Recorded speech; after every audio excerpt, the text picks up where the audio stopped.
Hello? Oh, we have sound. Wait, can you guys hear desktop background thing as well? Wait. Let me find a stream where I'm talking on. I don't know why I'm not streaming tonight. Okay, I nice. don't know. You can. So welcome back, guys. I don't even wanna. I don't even wanna take in my last like week of what I've been doing. I'm basically a bum, bro. Like full-fledged, admitted bum. All right. And oh yeah, this is looking really bad. And it's really bad actually. People are getting results and clients, and we are not even through week one. Are we stupid, chat?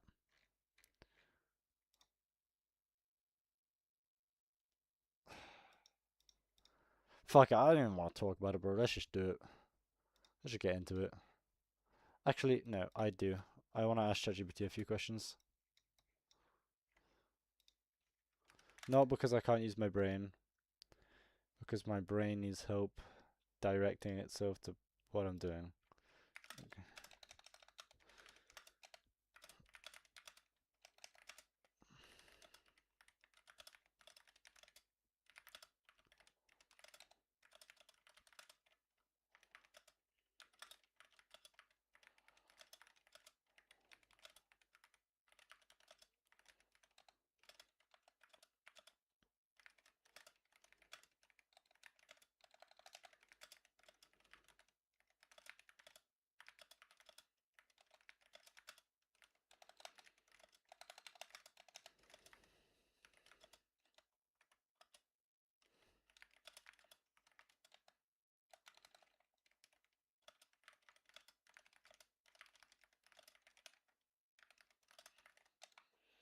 Mm, mm, mm.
Okay.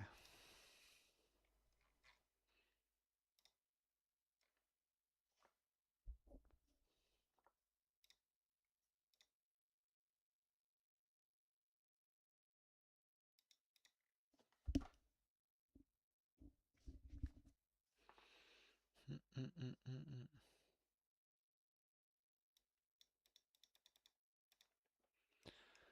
Okie dokie. Guys, I'm gonna address the elephant in the room. I do not understand outreach at all. I'm a fucking dumbass when it comes to outreach, okay? This last part of the video, okay, if it's to do with like this, like 30 minutes a day, outreach, calls, DMs, and whatever, 30 outreaches a day minimum. Okay, if that makes sense, bro. That's just telling, that's like walking a straight line, but not telling me how to lift up my leg. Like, no offense for someone that's probably very much neurodiverse. I do not understand, bro. I don't. So, yeah. Like, hmm. So, I'm using ChatGPT, not because I'm a complete dumbass, but I use it to collect my thoughts, okay? I can't fathom having all of this in my brain, so, yeah. This is what I asked, okay? Just take a read. I'm not gonna read it out, but yeah. So let's just have a look at this. Don't apologize. I think we should create like a thing, a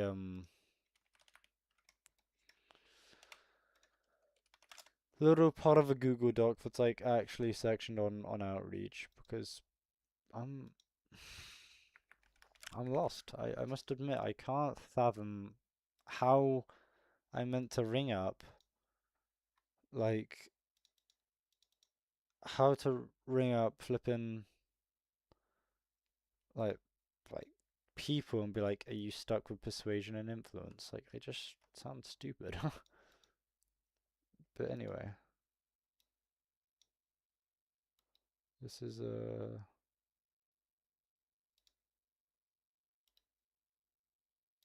um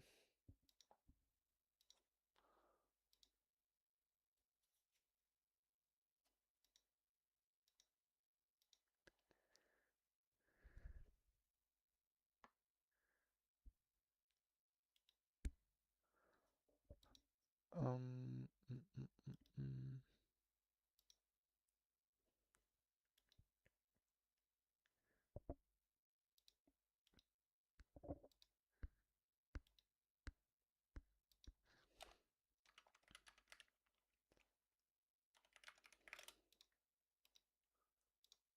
December.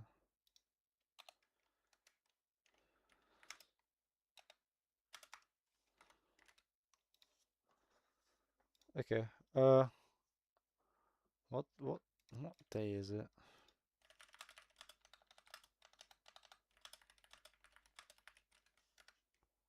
Fifth.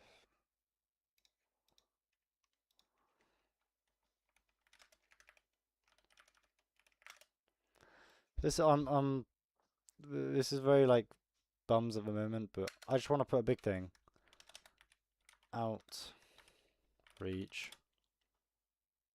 Like actually, we'll do a different like. Should we do a different category to this?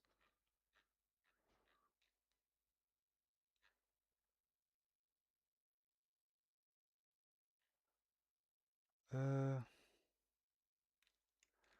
I could do like a Ooh, I have an idea. I make a new Google Doc. Yeah, and then I'll. Okay, yeah, yeah.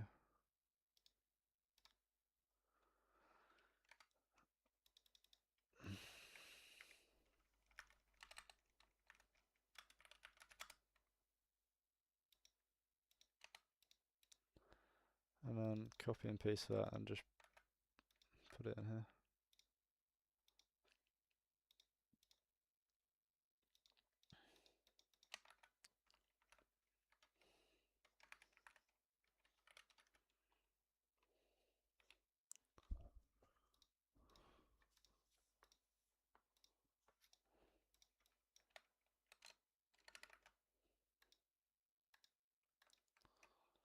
Mm, mm, mm, mm, mm, mm. Hold up. Okie dokie. Outreach. Okay. Oh, so.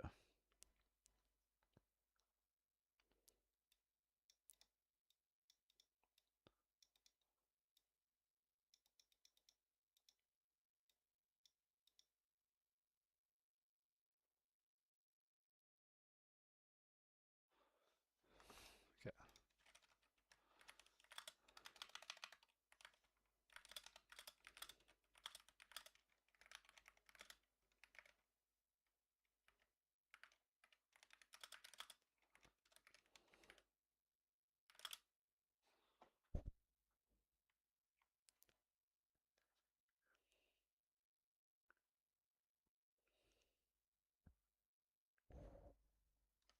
Hmm. Let me just.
I might just copy and paste this. This is quite useful actually.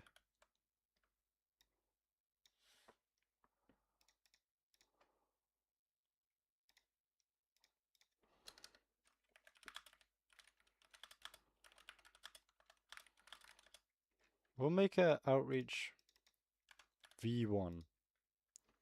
We might change this up if it goes to shit.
Mm -mm.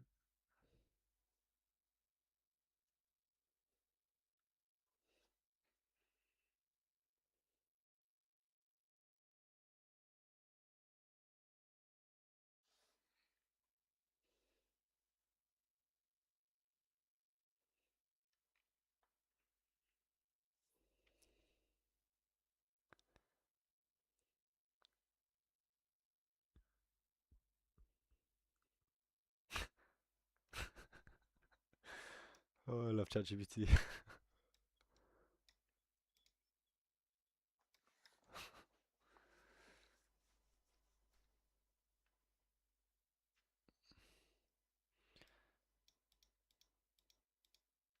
So I don't think cold cooling is the move here. Well, ChatGPT says so. Well, it's kind of makes sense why. Like I couldn't. This is maybe one of the reasons why I couldn't really like bring myself to stream for a second, just because like I didn't know what I was doing, bro. Like I couldn't wrap. Like Charlie said, cold cooling's best, which technically it is, but for me apparently not. And it sort of makes sense that it isn't because like it's just not something like that you can just like ask because no one really knows what persuasion or influence is. Like I was like, oh yeah, I just bring up some I don't know like Michael from the plumbing business. No, and I wouldn't necessarily be targeting plumbers. I'd be targeting like business owners, but like Michael the founder of King Mousepad Sensory or whatever. Okay, and I'm asking him like, yo, do you struggle with influencing and like persuasion in your sales calls? That's just gonna be like, bro, you're just a sales coach. But no, that's not. I don't want to be a sales coach. I like human behavior. I'm not really interested in like how to close, how to read off a script that you've read 42 billion times that day. But yeah,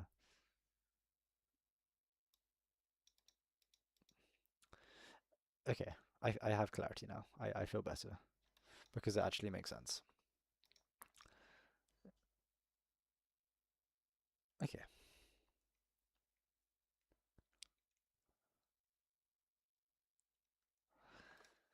For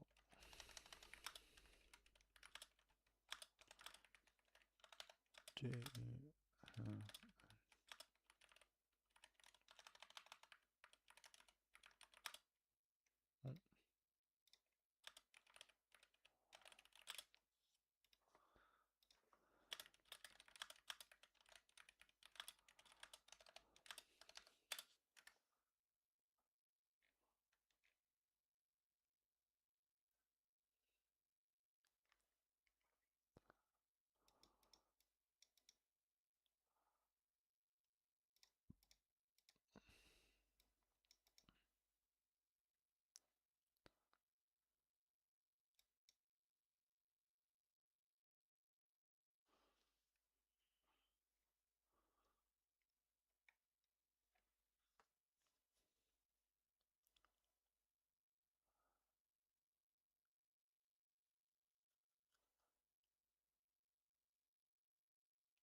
What?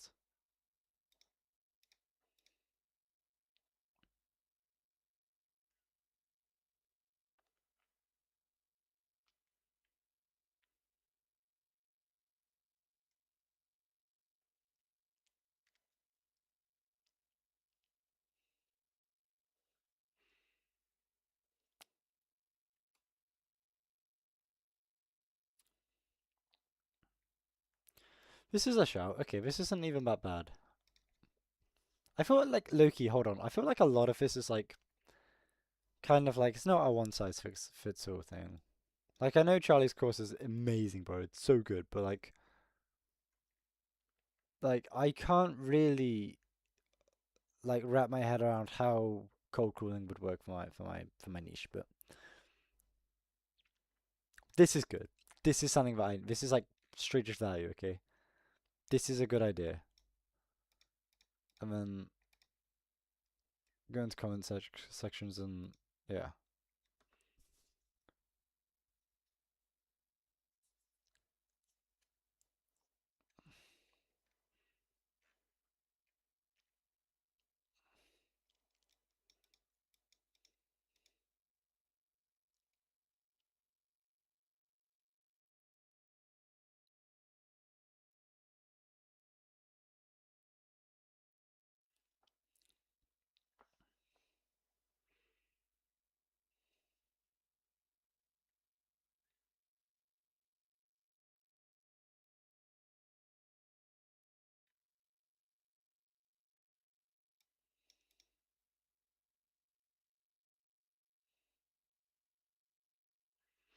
All right. I'm getting actual waves in my like actual waves in my brain of what I'm doing. This is really good. I don't even want to send ChatGPT another message after this. This is like okay. So I just immerse myself.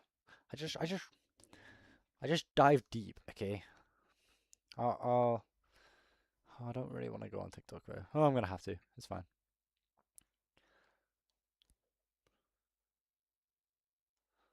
Okay. All right. Let's go on to outstanding offer architecture. Let's get it. I can switch my Google Doc back now to the normal one.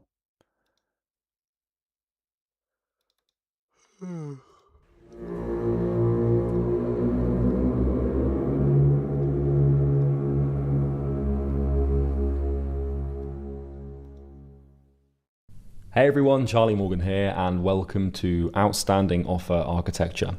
So in this video, we're going to be constructing an offer for your business. An offer is essentially the way we are packaging the solution and your expertise.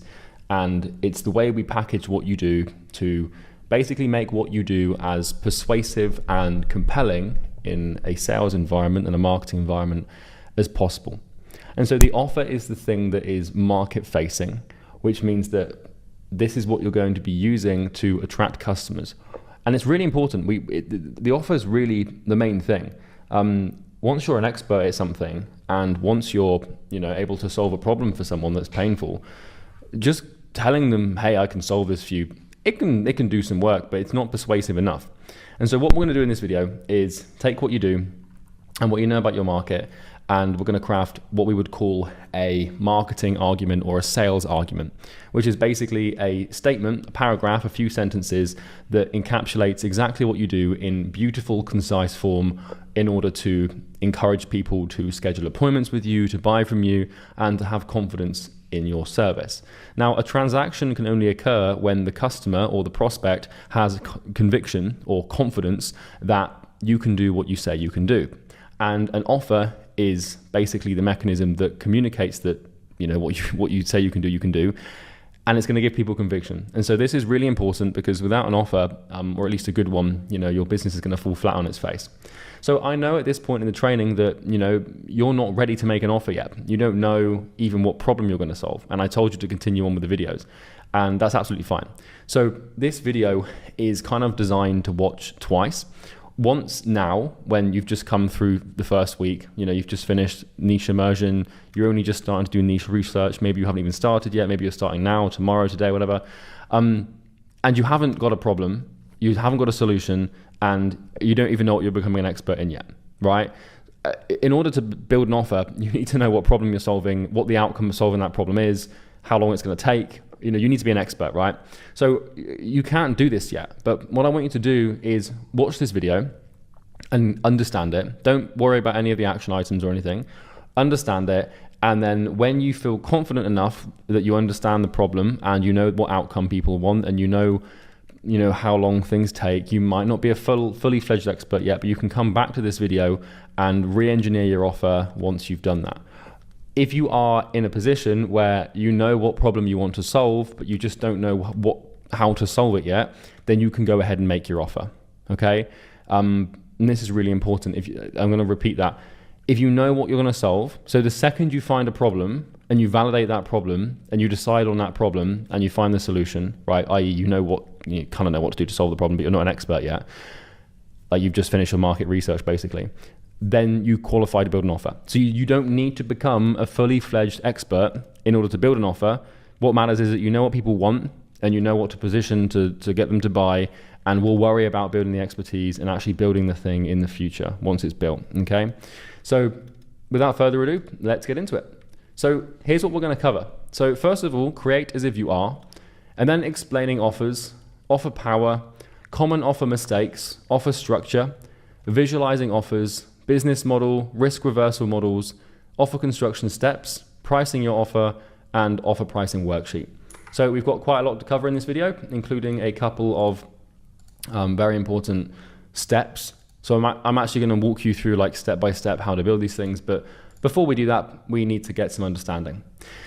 So this resource will show you how to construct an offer. This is very important, as an offer packages your expertise and solution into something that is marketable and sellable, into a product that people will actually purchase. Without one of these, you won't get very far. So you can think of an offer like packaging in the same way that if you were in a grocery store or a supermarket, if you just saw a bunch of crisps, or chips, like those little potato things that are covered in salt and vinegar or whatever, or like cheese and onion flavor, I don't know. But if you saw, in the UK we call them crisps. In America you'd probably call them chips, right? But if you saw a bunch of chips or crisps just laying on the floor with a price tag next to them, or they're just sat on the aisle out in the open, you probably wouldn't buy them because they don't look very attractive. But if you take some really nice packaging and you put those chips or those crisps inside that packaging and you make it all shiny and eye-grabbing and it looks cool, then you're more likely to buy the crisps or the chips, right? So think of an offer like packaging, basically. Because people aren't here people won't just buy your thing because it's your thing.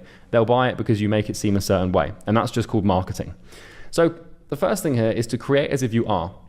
So at this point in the training, if you're watching this for the first time, and you might be watching this for the second time, if you are, then carry on going through the program, and good work. But at this point in the training, you should have the following. So you've got your niche selected and validated. Now, if you're watching this for the first time, then you will not yet have your problem defined and validated, and you will not yet have your solution defined and validated.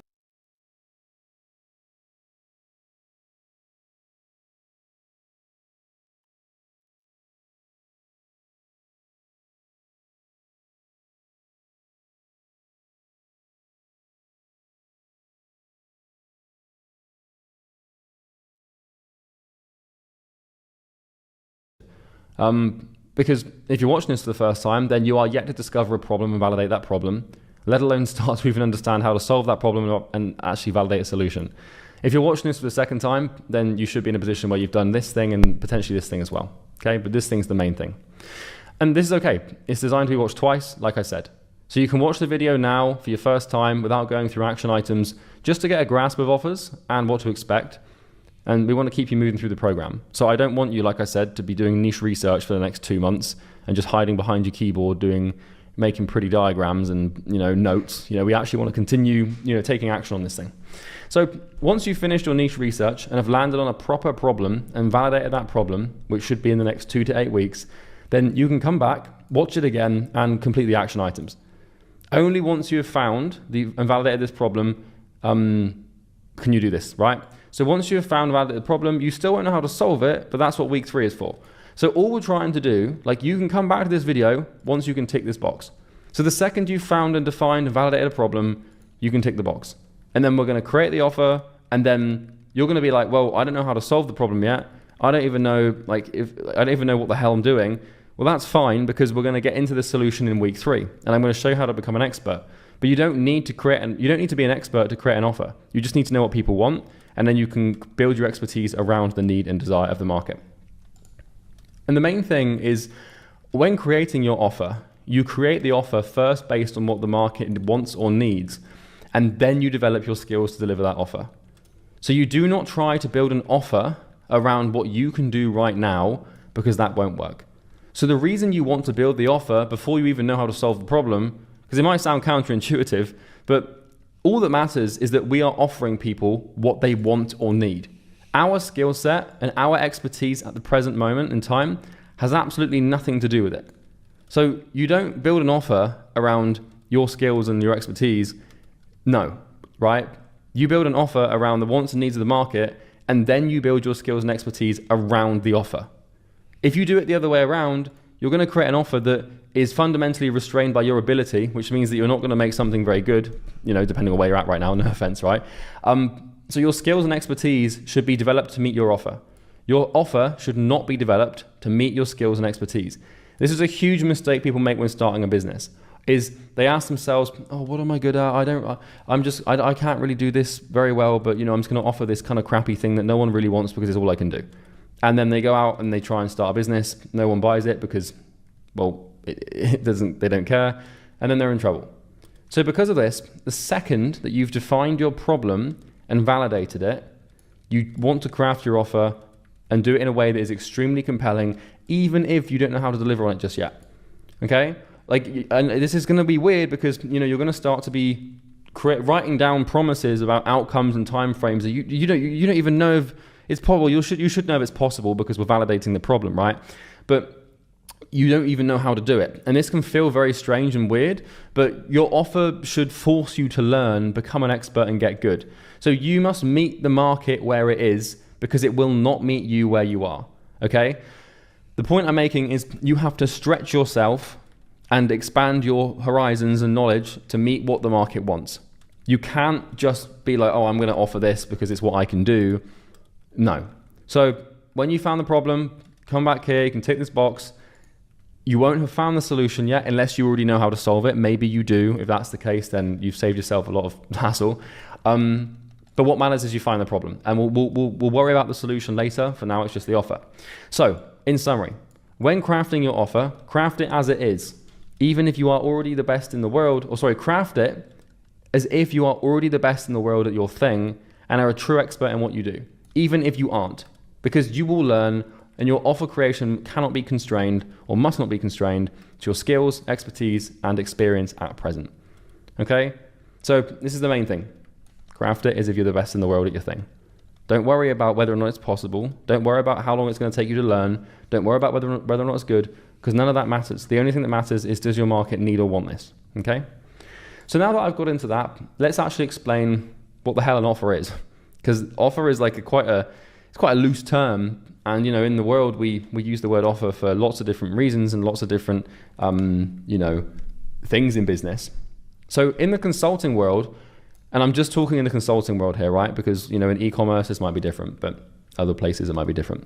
So in the consulting world, an offer is not a product at all. It's not a product, okay? Your offer is not your product. You do not offer what you do. And I'm going to explain this. Your offer is not a service. Your offer is not your guarantee. Your offer is not your discount. Your offer is not your price. Your offer is not what you do to get results, okay?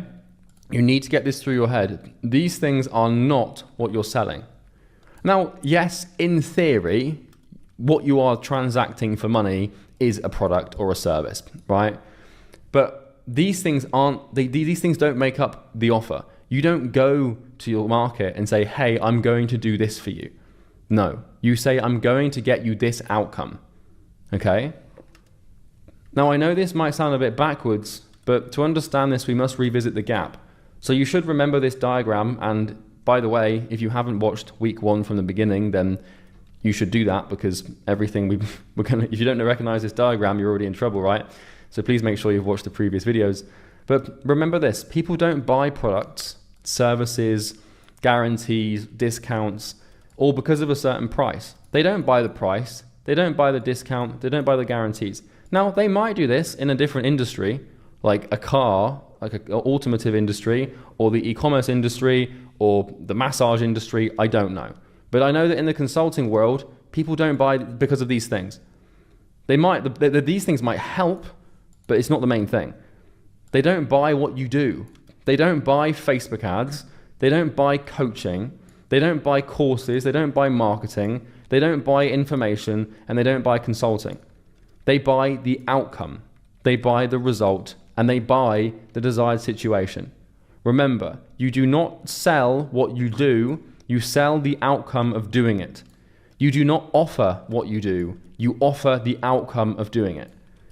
Because of this, your offer is all about packaging your expertise and critical information, you should remember this term from elucidatory axioms, into a perceived vehicle to bridge the gap between where they are now and where they want to be.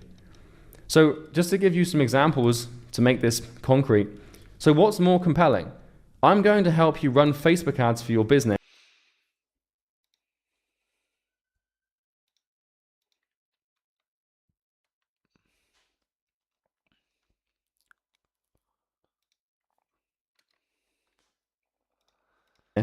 Or I'm going to help you get 10 clients in the next 30 days guaranteed.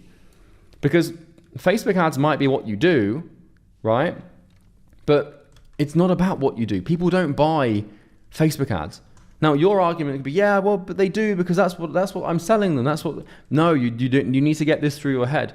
What you deliver, like the methodology you use, or the critical information you deploy to bring about the change in reality for someone, it's not what you're selling. Like, it's what you do, it's the cause. You don't sell the cause, you sell the effect. That's the easiest, most concise way for me to put this. We sell effects, we do not sell causes. So, cause, no one cares. Effect, everyone cares. Another example, I'm going to create you and sell you a diet plan and exercise program. Well, this is a cause, right? So what we do instead, a more compelling way of presenting this as an offer, would be, I'm going to help you lose 50 pounds in 6 months guaranteed. Once again, we don't sell the cause, we sell the effect. In marketing and sales, we focus on selling the outcome, not the thing that gets us there, okay? So it's not about your course. Like, for example, you're in Imperium Academy right now, watching this video, right? And you're investing your time into this program, and you're part of the community and you've signed up and everything. And you probably didn't sign up for this thing because it's a course.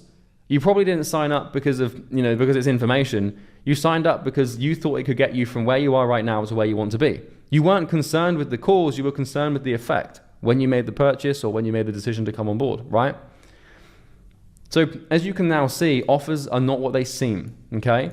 In our world, an offer is basically, it's pretty straightforward. In our world, an offer is a way in which a product or service is positioned. So an offer is positioning. So one way you could position your business and your sales argument is, I'm a personal trainer and I'm going to give you 6 sessions a month, and I'm going to give you a diet plan, and I'm going to hold you accountable to your goals, and yeah, I'm going to be there for you. Okay, well, that's what you do, but what's the result of that? It's like, I'm a personal trainer and I'm going to get you in the best shape of your life for your wedding so that you can feel unbelievably confident and fit into your dream wedding dress. What do you think someone is going to care more about? Now, obviously, if you're a dude, maybe you don't care too much about that. But if you're a bride-to-be and there's a personal trainer that specifically helps upcoming brides get in shape to, fit into a specific size of wedding dress, you're probably going to care more about feeling good on your wedding day than how many days a week the trainer is going to be in the gym with you. Now, you might still ask, and it might still be an important thing in your buying decision, but it's not going to be the cause. The thing that you do is not going to be the stimulus that initiates the sales conversation in the first place or closes the deal, right? So offers have strength, and strength works on a scale. Offers aren't binarily simply weak or strong, or good or bad. I see this a lot where people are like, oh, is this a good offer or a bad offer? Or is this a strong offer or a weak offer? And you don't really get these sort of binary things. It's a question of how weak or how strong or how good or how bad. And it's only in contrast to other offers in the market. And so this is why I say that an offer is the way that a product or service is positioned, because in your market, you've got lots of competitors, and your competitors have, they present their offers in a certain way, and your job is to present is to present your offer in a way that is stronger or better than other people. And I'm going to show you how, so don't worry. Now, this question is answered by your market by comparing your offer to your competitors. When you create an offer, you are positioning your product. And the way you, when you ask yourself, what's positioning? Well, you can only position something. I think there's a book that I was going to read on positioning. Let me just check.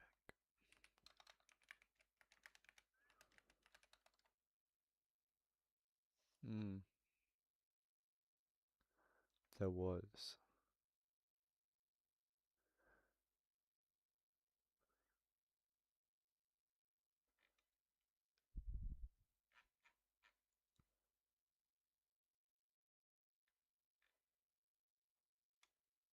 In relation to something else. So if I said to you, if I walked into your room right now with a small house plant, and I said, where would you like this plant to be positioned? You'd say, oh, I'd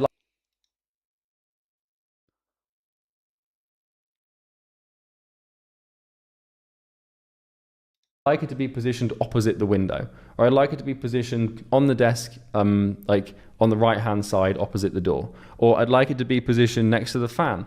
Like you can only position something next to something else, okay? And so what we're doing when we create our offer is we're going out and we're looking at the market and we're basically trying to make our offer appear better than everybody else's. And if you're wondering, by the way, how to do this, because I figured out how to do this for my market and it's not easy to do, you just have to have a better product. Because if you look at EasyGrow's offer right now, and you might be familiar with EasyGrow's offer if you've been seeing it promoted and stuff throughout this program, EasyGrow's offer, no one even comes in any way, shape or form remotely close to guaranteeing the number of clients we guarantee, getting the results we get, and positioning it that well. The only reason that EasyGrow's offer is so insanely strong and so insanely good is because it absolutely smashes every other offer for client acquisition in the market. It's not that we have a good or bad offer, it's just that it's way better than everybody else's. Someone could come along and double my offer, and then suddenly my offer would become weak. But the only reason I know no one can do that is because no one has a better product than me. I basically spent a year of my life and hundreds of thousands of dollars, if not more than that at this point, on research and development into this program, probably millions, right? Actually, it would be millions, if you think about it. No one can outdo that. And so if you want to have a sick offer, you just have to have a really sick product. And so this is why I'm saying that you want to just worry about crafting the offer and making it really compelling, and then trying to meet your skill set and your expertise to deliver that thing. Now, the way you position your product influences your market's perception of that product, which ultimately influences their confidence in it. And so all an offer is a display of confidence. Okay, think of it kind of like how in nature documentaries, certain birds will have these weird mating rituals, where they'll build certain nests or do certain dances, and really what it is a game of confidence. It's the female will come along, and then the males will start dancing or building their nests or something, and the female will pick the male that she has the most confidence in terms of his ability to, I don't know, whatever the hell birds want these days, right? Birds as in, the organisms, not the flightless, the things that fly, not actual women, right? But you get my point.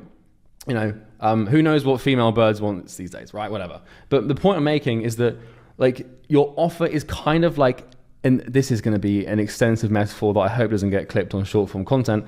It's kind of like a marketing mating display, where you're going out to the market and you're showing them, look at my dance, look at my feathers, look at my nest. I've got a better nest than everybody else. I've got a better dance than everybody else, which means that I'm stronger, better, and will be able to give you more of what you want. I know that's a weird analogy, but that's kind of how it works. It's all about market perception. You're trying to basically have the market perceive your product as something that gives, it's like, oh, this is a sure thing. You're trying to get them to perceive it in a way that influences their confidence to be higher, in the same way that a male bird would do by building a massive nest, or learning a specific dance, or growing like those peacocks with those massive tails. It's like, yeah, I've got spare calories lying around. To grow this thing, like I'm a pretty safe bet, whatever the hell that means, but you get my point. So for example, 5 competing businesses could have identical business models, because this is the thing, like, how do you stand out? Well, you could have 5 people with the same business model, identical niches, identical problems, and identical solutions with identical results, but you can have totally different positioning on offer. So let's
say we've got 5 businesses.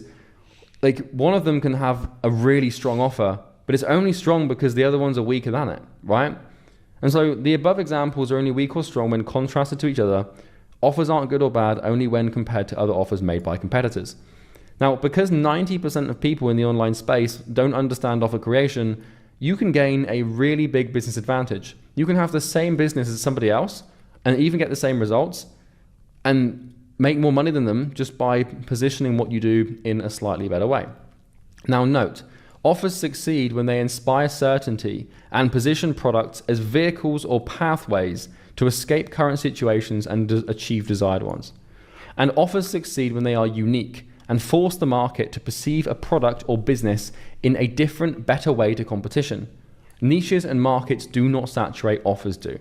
It's an important lesson in business here. Like, your niche or your market, people say this all the time, like, oh, my niche is saturated. It's like, the only real way for a niche to saturate would be for that niche to wake up tomorrow and have every single problem that they face immediately solved forever.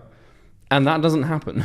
So if you can't get clients, it's not because the niche is saturated, but because the offer you're using is saturated. Like, what the hell do you expect?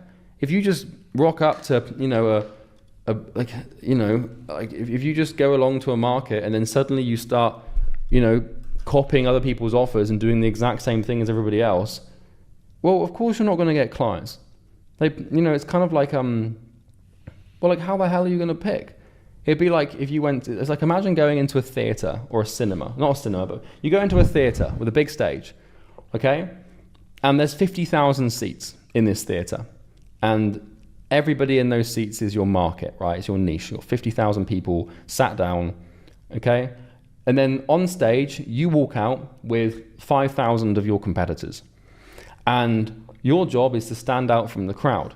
Now, if everybody on that stage is wearing a gray suit, then your niche doesn't know who to pick.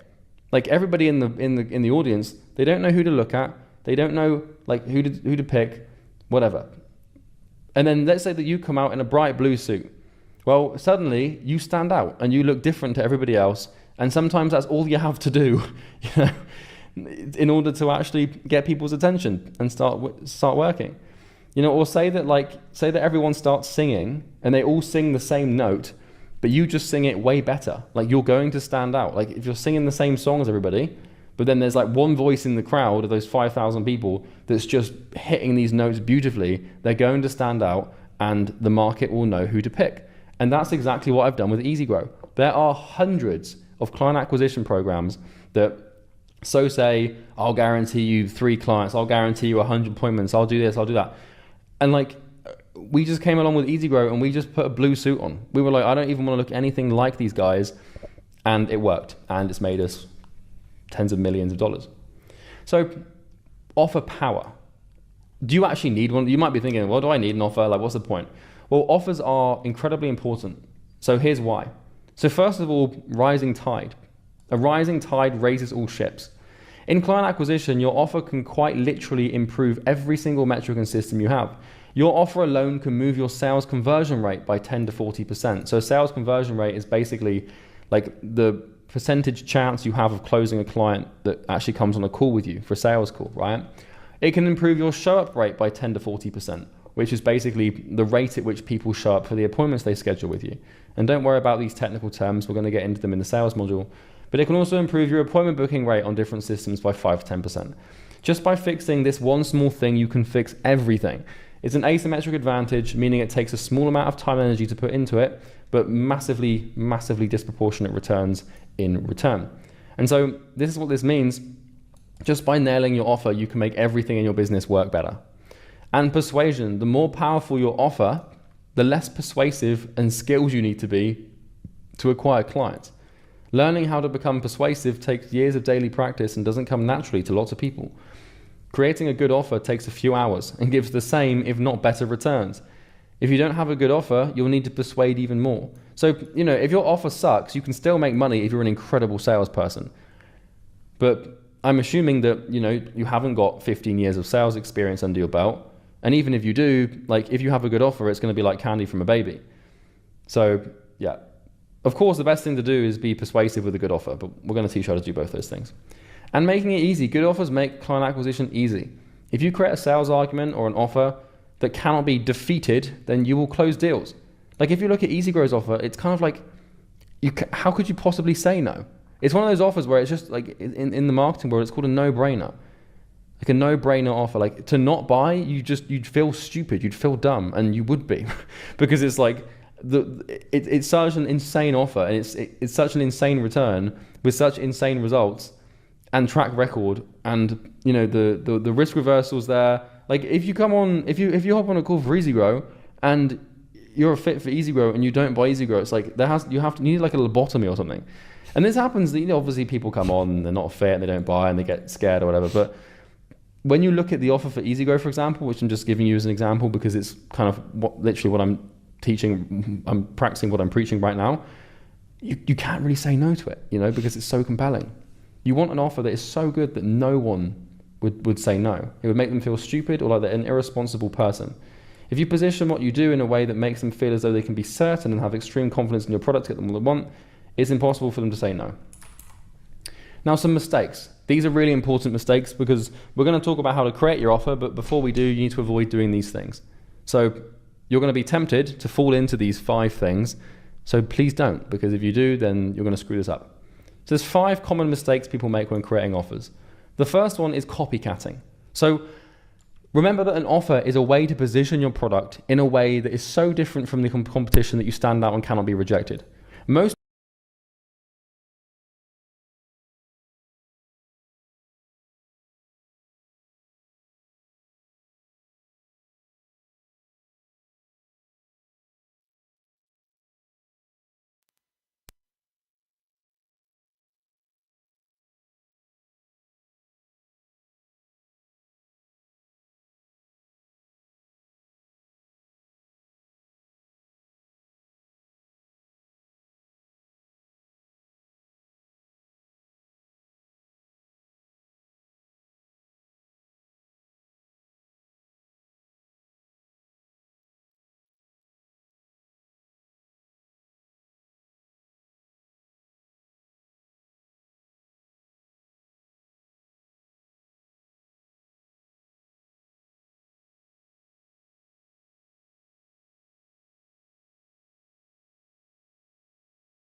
People just copy their offers from the competition, which is a viable strategy to start, but not viable to scale. Learn to think for yourself and position yourself as unique. I'm gonna take a break for like. Oh, wait, how long have we been streaming for? An hour. I'm gonna take a break, eat my food, and I'll be back in a sec. I'll be like